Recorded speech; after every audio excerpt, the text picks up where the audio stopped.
À partir de 1980, on a pu établir que si la santé du corps est électivement liée aux conditions de travail, en revanche, la santé mentale est quant à elle électivement liée à l'organisation du travail.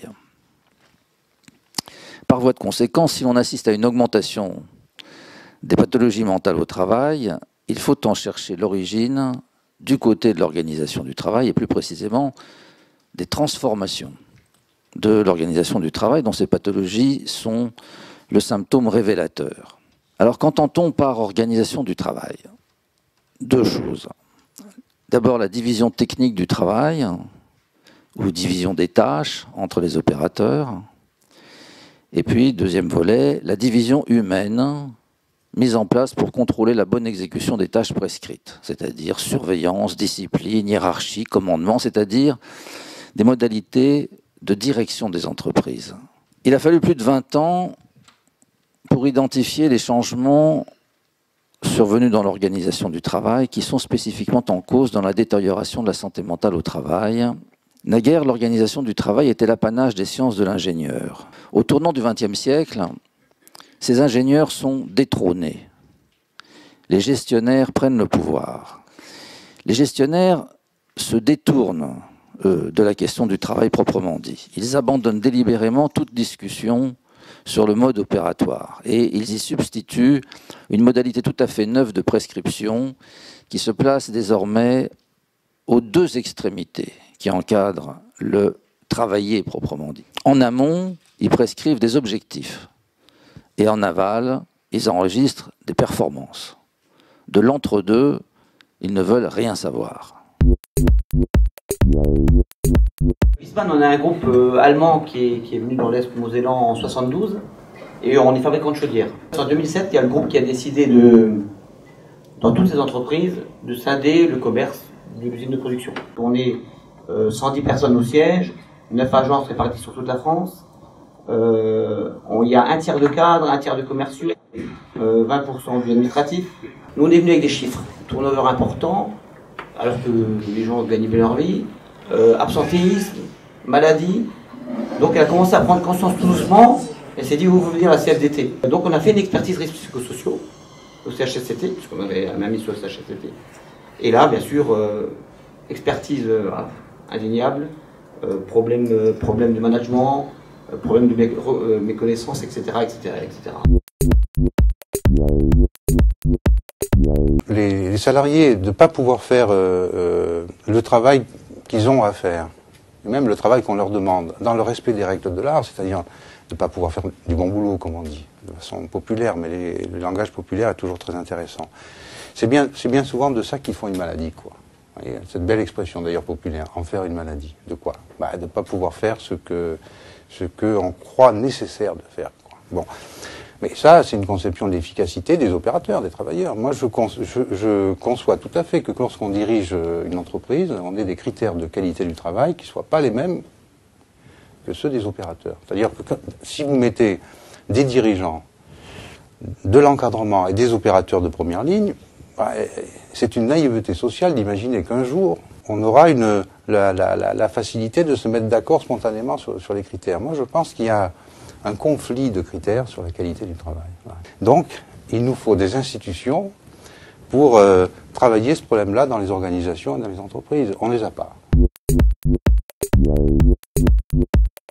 Il y avait déjà eu auparavant la nomination de 2 team leaders qui avaient la charge de faire remonter les informations au chef de service et à l'encadrement, faire le lien entre les opérateurs et l'encadrement.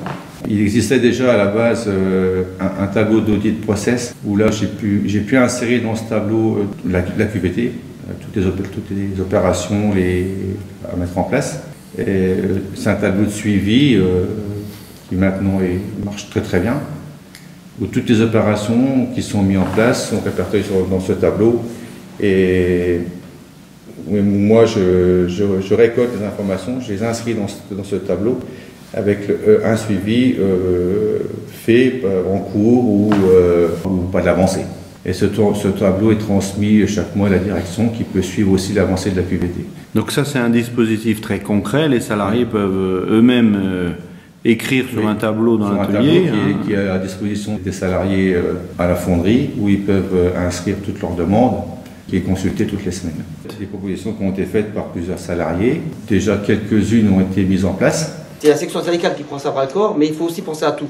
Parce que sinon, on arrive à ce que la direction contre très très vite les résultats des réunions. Donc nous, on avait pensé à tout. On s'est dit, si on lance ça, il faut qu'on arrive à cadrer la chose. Donc on a apporté des solutions. On a dit, la direction a dit, comment vous voulez faire ça? Nous, on a dit, il faut absolument qu'il y ait des animateurs de réunions d'expression. Il faut les former. Il faut cadrer. Et là, donc si on cadre, il faut mettre une charte. On a pensé vraiment à tout ça. Et une fois qu'on a mis ça à la direction, elle ne peut plus le refuser. Puisqu'on a dans la charte, on a dit exactement ce qu'on voulait, ce qu'on pouvait parler, ce qu'on ne pouvait pas parler dans ces réunions d'expression. Du coup, la direction s'est sentie, ouais, d'accord, on ne va pas parler de salaire, on ne va pas parler de ça. Nous, ça ne nous dérangeait pas. Tout ça ne nous dérangeait pas de ne pas parler de salaire, etc. Et donc, on a mis en place ces réunions, on a formé des animateurs qui ont été formés aux réunions d'expression. C'était que sur nos volontariats. Chaque équipe du département montage élit un collègue.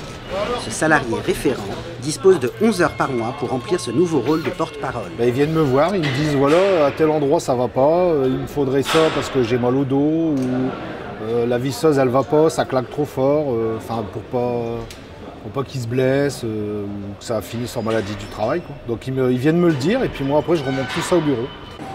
Ils nous expliquent qu'est-ce qui ne va pas, on essaye avec eux de trouver des solutions. Ensuite, on a des réunions avec les chefs d'unité pour valider ces solutions ou pour en trouver d'autres.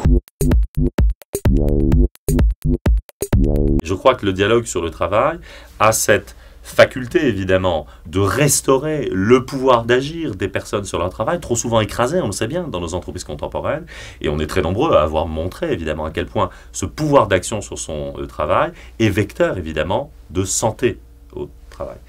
Mais je crois qu'il ne faut pas négliger aussi une autre dimension. On a des entreprises aujourd'hui qui ne cessent de dire, et elles ont raison, à quel point nous sommes rentrés dans une économie de l'innovation, dans une compétition qui s'organise autour de l'innovation. Je crois que ces pratiques vertueuses de mise en dialogue du travail ont un intérêt évidemment sur le terrain de la santé, mais sont évidemment productrices d'innovation. Productrices d'innovation. Mais d'une innovation cette fois-ci qui se fait au ras du travail, c'est-à-dire d'une innovation qui est déclenchée par le constat des difficultés, des problématiques, des tensions qui s'exercent sur la scène du travail. Donc vous voyez, en matière de performance, je crois que l'on peut avant tout chercher deux types de performances à travers l'ingénierie du dialogue sur le travail. Une performance en termes de santé, de bien-être au travail, mais une performance aussi en termes d'innovation, et reprenons les vieux termes du management japonais, en termes d'amélioration continue de nos façons de faire et de nos processus de travail. Chef, j'essaye une fois par semaine de faire un point avec lui pour justement voir comment les sujets, s'il a besoin de mon aide à mon niveau pour faire avancer le sujet. Alors après, je ne prétends pas que le fait d'intervenir, le sujet va aboutir, mais au moins j'aurai le mérite de le prendre en compte et de le faire avancer un peu plus. Pour la démarche, donc nous on a une direction qui depuis 2013 a mis en place le Lean, notamment les animations à intervalles courts. À travers ces AIC, elles fonctionnent bizarrement, mais on va dire que ça fonctionne. C'est essentiellement très utile à la direction, bourré d'indicateurs, de suivi, de performance. On ne prend jamais compte de l'aspect humain dans ces réunions. Donc voilà, à travers cette organisation est soulevée la question du suivi de traitement. Donc les salariés ont très peu de retours. Des objectifs individuels inatteignables, coût, délai, qualité. Il y a très peu de moyens mis en place. On voit que c'est très très léger. Un pouvoir hiérarchique très fort, c'est-à-dire des salariés techniciens qui maîtrisent vraiment leur sujet, ne sont pas écoutés dans la résolution des problèmes. Des blocages, c'est-à-dire les problèmes vraiment importants pour la production de nos composants ou l'intégration de nos composants sont bloqués à un niveau de management, ne remontent pas vraiment la hiérarchie. Première organisation syndicale de l'usine, la CFDT soutient depuis le début cette expérimentation qui permet de libérer la parole à tous les niveaux de la chaîne de production. Entre les salariés référents et les délégués syndicaux, la complémentarité est apparue évidente. Le référent est au courant des problèmes, donc ça nous permet de savoir qu'est-ce qui avance, qu'est-ce qui n'avance pas, et de pouvoir intervenir dans les instances CE, DP, CHSCT pour faire avancer les dossiers bloquants. Quand il y a une réorganisation d'un service, la direction demande au préalable une réunion d'expression des salariés. C'est formidable. Donc vous voyez, on a réussi à inverser le processus, on a bien cadré la chose.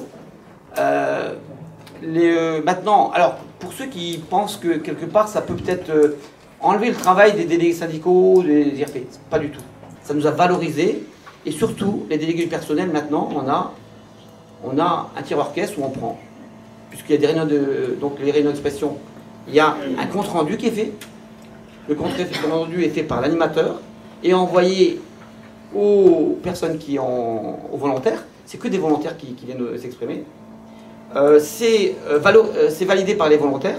C'est envoyé au RH qui, eux, ont 1 mois pour remettre les comptes rendus de réunion d'expression aux IRP, DP, CHSCT, etc.